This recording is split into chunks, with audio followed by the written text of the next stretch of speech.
Record বৃষ্টিতে চট্টগ্রামে পানিবন্দী 4.5 লাখ মানুষ। বান্দরবনে আশ্রয় কেন্দ্রে 5,000। সিলেট বিভাগেও বন্যার অবনতি। মাশহাদে চিরনিন্দ্রা শায়িত আয়তুল খামিনি। পশ্চিমা আধিপত্যের বিরুদ্ধে ইরানিদের ঐক্যের বার্তা।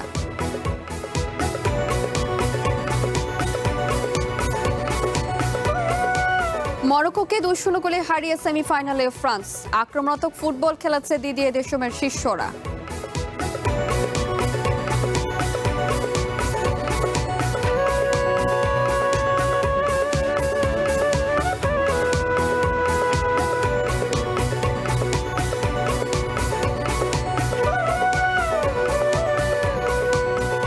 স্বাগত ওয়ান বুলেটিনে। আমি শাজিয়া শাম, শুনছিলেন শিরোনাম, এবারে বিস্তারিত।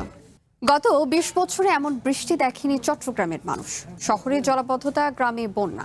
5 দিনের রেকর্ড বৃষ্টিতে দুর্ভোগের চূড়ান্ত সীমায় চট্টগ্রাম। নগরে দুর্ভোগ কিছুটা কমলেও দক্ষিণ চট্টগ্রামে 4.5 লাখ মানুষ পানিবন্দী। প্রধানমন্ত্রীর তহবিল থেকে ত্রাণ সহায়তার পাশাপাশি দুর্গতদের উদ্ধারে এরই মধ্যে কাজ শুরু করেছে স্থানীয় প্রশাসন। শহরের পর এবার পানিতে ডুবে আছে চট্টগ্রামের অসংখ্য গ্রাম। অতিবৃষ্টি আর পাহাড়ি ঢলে পানিবন্দী হয়ে মানবেতর জীবন পার করছেন এখানকার প্রায় 4.5 লাখ মানুষ। দক্ষিণের 5 উপজেলায় বন্যা পরিস্থিতির ক্রমে অবনতি হচ্ছে। অনেক জায়গায় মূল সড়কে পানি উঠে যোগাযোগ বিচ্ছিন্ন হয়ে পড়ছে মানুষ। দুদিন পানিবন্দী জেলা প্রশাসন বলছে দুর্গতদের সহায়তায় যতটুকু সম্ভব সব চেষ্টাই করছে তারা। এরই মধ্যে খোলা হয়েছে নিয়ন্ত্রণ কক্ষ। 70% সাতকানিয়ার অংশ পানির নিচে চলে গিয়েছে। পানিবন্দী মানুষকে কিভাবে নিরাপদে নিয়ে আসা যায় সেই কার্যক্রম আমরা করে যাচ্ছি। সকল সরকারি কর্মকর্তা যারা আমাদের অধীনে আছে তাদের সকলের সরকারি যে বন্ধের দিনে যে ছুটি সেগুলো বাতিল ঘোষণা করেছি। এদিকে অতিবৃষ্টিতে জনদুর্ভোগ কমাতে সব সেবা সংস্থার সঙ্গে জরুরি বৈঠক করেছেন সিটি মেয়র। সংকট উত্তরণে সবার সহযোগিতা চেয়েছেন তিনি। পারস্পরিক সমন্বয়ের মাধ্যমে আমরা চট্টগ্রামবাসীর পাশে আছি, থাকব এবং যে কোনো ব্যাপারে, যে কোনো দুর্ভোগে আমরা তাদের এই দুর্ভোগ লাঘবের জন্য সর্বাত্মকভাবে একসাথে মিলে সেটা মিনিমাইজ করব এবং কাজ করব এবং সবাই মিলেই এই চট্টগ্রাম শহরকে জলাবদ্ধতা মুক্ত একটি নগরীতে আমরা পরিণত করব। চট্টগ্রামে গত 20 বছরে এমন বৃষ্টি আর হয়নি উল্লেখ করে জলাবদ্ধ মুক্ত নগর গড়তে মানুষকে আরো সচেতন হওয়ার আহ্বান জানিয়েছেন সংশ্লিষ্টরা। Shahnaz Riton, One News, Chattogram. টানা ভারী বৃষ্টি আর উজানের ঢলে বিপর্যস্ত পার্বত্য জেলা বান্দরবন। লামায় পাহাড় ধসে একই পরিবারের 3 জন সহ 5 জনের মৃত্যু হয়েছে। আশ্রয় কেন্দ্রে আছেন 5,000-এর বেশি মানুষ। টানা কয়েকদিনের ভারী বর্ষণে স্থবির হয়ে পড়েছে পার্বত্য জেলা বান্দরবান। পাহাড়ি ঢল আর বৃষ্টিতে তলিয়ে গেছে জেলার বিভিন্ন নিম্নাঞ্চল সহ নদী তীরবর্তী এলাকা। কোথাও সড়ক পানির নিচে, কোথাও আবার পাহাড় ধসে বন্ধ হয়ে গেছে অভ্যন্তরীণ সড়ক যোগাযোগ। লামা উপজেলার আজিজনগর ইউনিয়নে পাহাড় ধসে একই পরিবারের 3 জন সহ মোট 5 জনের মর্মান্তিক মৃত্যু হয়।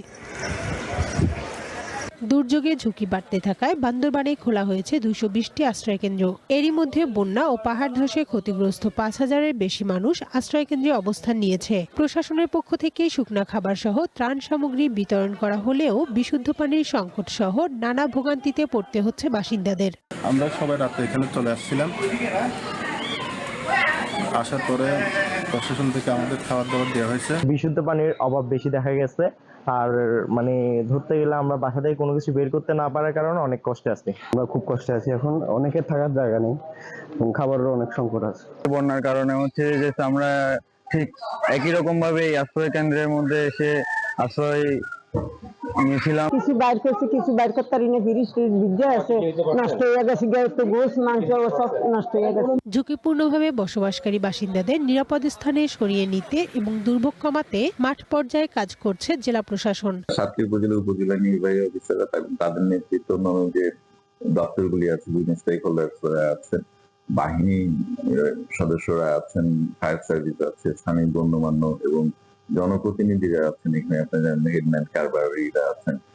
সবাই মিলে সম্মিলিতভাবেই এই দুর্যোগের মোকাবিলা আমরা চেষ্টা করছি। গত 1 দশকে জেলাটিতে পাহাড় ধসে 110 জনের মৃত্যু হয়েছে। One national desk. ভারী বর্ষণ ও পাহাড়ি ঢলে সিলেট বিভাগের 4 জেলায় বন্যা পরিস্থিতির অবনতি হয়েছে। ভাঙন দেখা দিয়েছে বিভিন্ন বাঁধে। হবিগঞ্জের লস্করপুরের কালীগঞ্জ এলাকায় খোয়াই নদীর বাঁধ ভেঙে 15টি গ্রাম প্লাবিত হয়েছে। বৃহস্পতিবার রাতে কালীগঞ্জ এলাকায় নদীর বাঁধ ভেঙে গেলে স্থানীয়রা গবাদি পশু সহ মালামাল নিয়ে নিরাপদ স্থানে আশ্রয় নেয়। এদিকে মৌলভীবাজারের কমলগঞ্জ উপজেলার ধলাই নদীর প্রতিরক্ষা বাঁধ ভেঙে প্লাবিত হয়েছে অন্তত 25টি গ্রাম। উপজেলার ইসলামপুর, আদমপুর ও মাধবপুর ইউনিয়নের বিস্তীর্ণ এলাকা পানি নিচে। নদীর পানি বিপদসীমার 33 সেন্টিমিটার উপর দিয়ে প্রবাহিত হওয়ায় নতুন নতুন এলাকা তলিয়ে যাওয়ার আশঙ্কা দেখা দিয়েছে। পানিবন্দী হয়ে পড়েছেন প্রায় 15,000 মানুষ। অন্যদিকে সিলেটের সুরমা ও কুশিয়ারা নদীর পানিও ক্রমাগত বাড়ছে। টিলা ধসের আশঙ্কায় 537টি আশ্রয় কেন্দ্র প্রস্তুত রেখেছে সিলেটের জেলা প্রশাসন। একই সাথে জেলায় 160টি ঝুঁকিপূর্ণ টিলা চিহ্নিত করে সংশ্লিষ্ট এলাকায় মাইকিং করা হচ্ছে।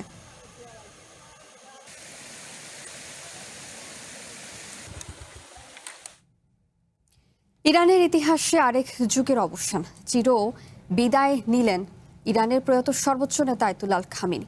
লাখো মানুষের হৃদয় ভাঙা কান্না আর গভীর শ্রদ্ধায় সম্পন্ন হয় খামেনির দাফন। সেই সাথে এক রাজসিক বিদায় দেখল বিশ্ব। তার প্রয়াণে শুধু ইরান নয়, সমাপ্তি হল মুসলিম বিশ্বের আরেক অধ্যায়। তবে খামেনির বিদায় বেলায় তার দেখানো পথেই পশ্চিমাদের বিরুদ্ধে লড়াই অব্যাহত রাখার বার্তা দিয়েছেন লাখো ইরানি।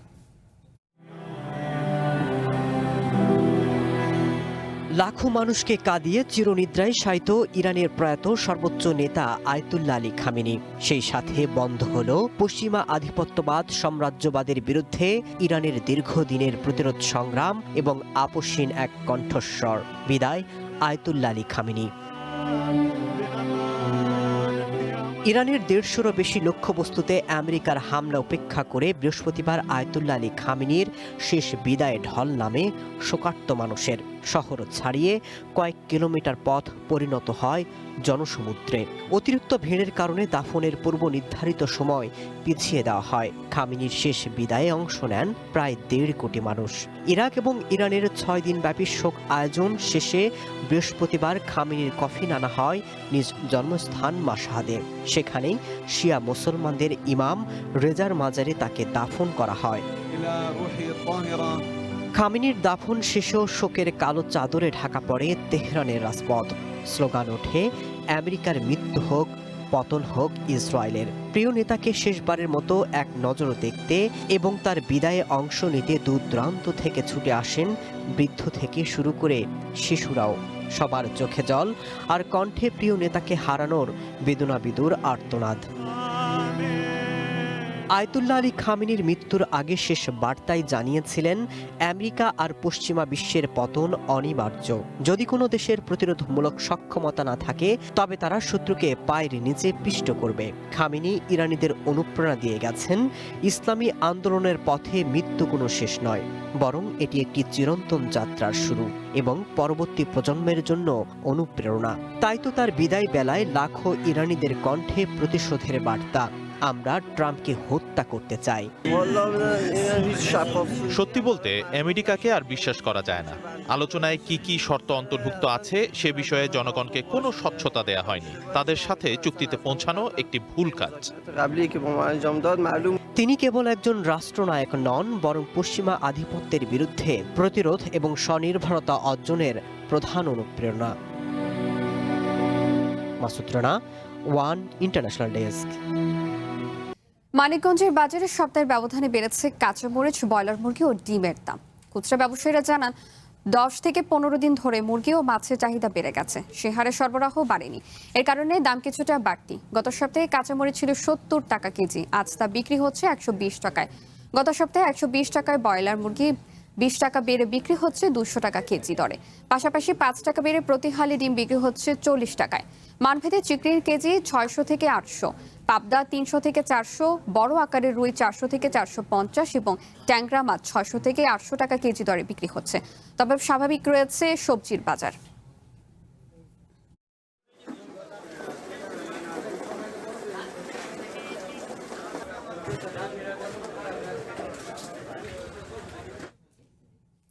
দর্শক, নিত্যপণ্যের বাজার পরিস্থিতি আরো খবর জানতে মানিকগঞ্জ থেকে যুক্ত হচ্ছেন সহকর্মী শাহিদুজ্জামান শাহিদ।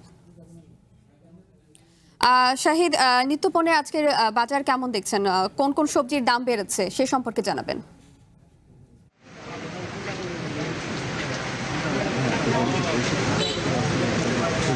কাঁচা বাজার এলাকা, সেই কাঁচা বাজার এলাকা থেকে শুরু হচ্ছে। এই কাঁচা বাজার এলাকা সকাল থেকে আমরা দেখছিলাম যে বাজারের যে পরিস্থিতি, সেই পরিস্থিতি কিন্তু যদি একটু আমরা জানিয়ে রাখতে চাই, সবজি এর বাজারের একটা প্রভাব পড়েছে। কাঁচামরিচের আমরা দামে একটা প্রভাব দেখেছি। সেই কাঁচামরিচের দাম কিন্তু কেজিতে আমরা দেখেছি 70 থেকে সেটা বেড়ে কিন্তু 140 টাকা পর্যন্ত হচ্ছে দাঁড়িয়েছে। পাশাপাশি অন্য যে সকল সবজি রয়েছে সেগুলোর কিন্তু দাম অপরিবর্তিত রয়েছে। কিন্তু ব্যবসায়ীরা ধারণা করছেন এই বৈরী আবহাওয়া যদি চলমান থাকে, সেই চলমান বৈরী আবহাওয়াতে কিন্তু অন্য সকল যে সবজিগুলো রয়েছে সেগুলোর কিন্তু দাম অনেকাংশেই বেড়ে যাবে। পাশাপাশি আমি যদি একটু জানিয়ে রাখতে চাই, মাছ মাংসের বাজারেও কিন্তু একটা প্রভাব পড়েছে।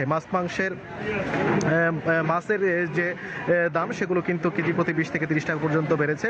ব্রয়লার মুরগি গত সপ্তাহে ছিল 180 টাকা কেজি, সেই দাম কিন্তু বেড়ে কিন্তু হয়েছে 210 টাকা কেজিতে। পাশাপাশি যদি একটু বলে রাখতে চাই, এই যে ডিম, সেই ডিমের দাম কিন্তু গত সপ্তাহের তুলনায় 5 টাকা হালি প্রতি বেড়ে কিন্তু 40 টাকা হালিতে এসে ঠেকেছে। এই বৈরী আবহাওয়া, বৈরী পরিস্থিতি যদি চলমান থাকে, সেক্ষেত্রে কিন্তু সবজি থেকে শুরু করে মাছ মাংসের বাজারেও কিন্তু একটা নেতিবাচক প্রভাব পড়বে বলে যারা ক্রেতা সাধারণ আছে তারা কিন্তু জানিয়েছেন। ইতিমধ্যে আমরা কিন্তু দেখতে পেয়েছি বাজারে যে সরবরাহ, সেই সরবরাহ কিন্তু অনেকাংশেই কমে এসেছে। সরবরাহ কম হওয়ার কারণেও কিন্তু একটা বাজারের যে মূল্য যে বৃদ্ধি, সেই মূল্য বৃদ্ধির কারণ বলে তারা কিন্তু ব্যবসায়ীরা কিন্তু জানাচ্ছেন। একটু যদি জানিয়ে রাখতে চাই, বাজার মনিটরিংয়ের ক্ষেত্রে ভোক্তা অধিকার কিংবা জেলা ম্যাজিস্ট্রেটের পক্ষ থেকে সেরকম কোনো তত্ত্বাবধান কিন্তু আমরা দেখিনি। এর জন্য কিন্তু যারা ক্রেতা সাধারণ আছে, যারা ভোক্তা আছে, তারা কিন্তু এক ধরনের যে প্রতিক্রিয়া তারা জানিয়েছেন। তারা চাচ্ছেন যে বাজারগুলোতে যেন প্রতিনিয়ত মনিটরিং করা হয়। বাজার মনিটরিং করা গেলে কিন্তু এই বাজার যে দামের যে নিয়ন্ত্রণ, সেই নিয়ন্ত্রণ কিন্তু অনেকাংশেই করা সম্ভব হবে। মানিকগঞ্জের বাজার পরিস্থিতি নিয়ে ক্রেতা সাধারণের সাথে আমরা সকাল থেকে কথা বলেছি। ক্রেতা সাধারণরা কিন্তু জানিয়েছেন যে কোনো ধরনের বাজারে কিন্তু বাজারে যে বাড়তি দামের যে বিষয়গুলো, সেগুলো কিন্তু মনিটরিংয়ের মাধ্যমে কিন্তু সঠিকভাবে নিরূপণ করা সম্ভব বলে যে ক্রেতা সাধারণ তারা কিন্তু জানিয়েছেন। মানিকগঞ্জের বাসস্ট্যান্ড কাঁচা বাজার থেকে এই ছিল আমার কাছে সর্বশেষ। শাহিদ, আপনাকে ধন্যবাদ। নিত্য পণ্যের বাজারের পরিস্থিতি জানাচ্ছিলেন মানিকগঞ্জ থেকে। রাজধানীর রূপনগরে চিনশেট বস্তি থেকে শীর্ষ সন্ত্রাসী খলিলুর রহমান বাবু ওরফে কারেন বাবুকে গ্রেপ্তার করেছে রূপনগর থানা পুলিশ। বৃহস্পতিবার রাতে রূপনগর থানা পুলিশের বিশেষ অভিযানে তাকে গ্রেপ্তার করা হয়। পুলিশের দাবি, তার বিরুদ্ধে হত্যা, মাদক সহ মোট 5টি মামলা রয়েছে। অভিযানের সময় তার কাছ থেকে বিপুল পরিমাণে ইয়াবা উদ্ধার করা হয়। রূপনগর থানার অফিসার ইনচার্জ নোমান হোসেন জানান, এই ঘটনায় পরবর্তী আইনি কার্যক্রম অব্যাহত রয়েছে।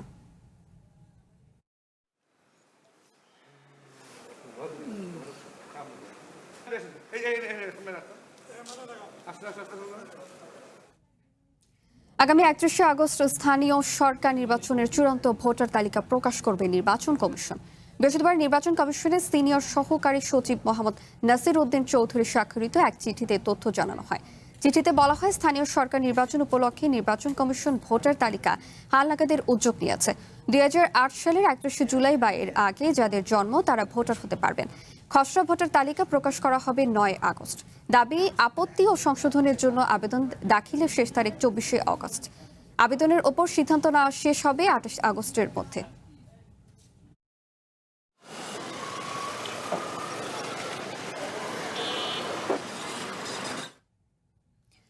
সংসদ সদস্য হিসেবে শপথ নিয়েছেন চট্টগ্রাম 2 আসন থেকে বিএনপি নির্বাচিত প্রার্থী সরওয়ার আলমগীর। বৃহস্পতিবার জাতীয় সংসদ ভবনের স্পিকারের কার্যালয়ে তাকে শপথ বাক্য পাঠ করান স্পিকার হাফিজ উদ্দিন আহমদ।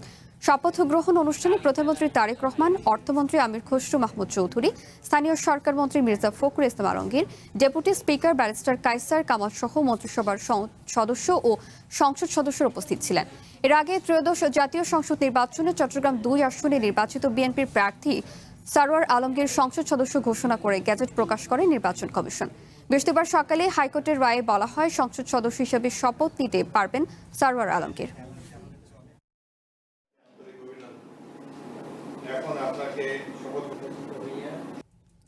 মধ্যপ্রাচ্যে ফের নতুন করে সংঘাত শুরু হয় উদ্বেগ জানিয়েছে জাতিসংঘ।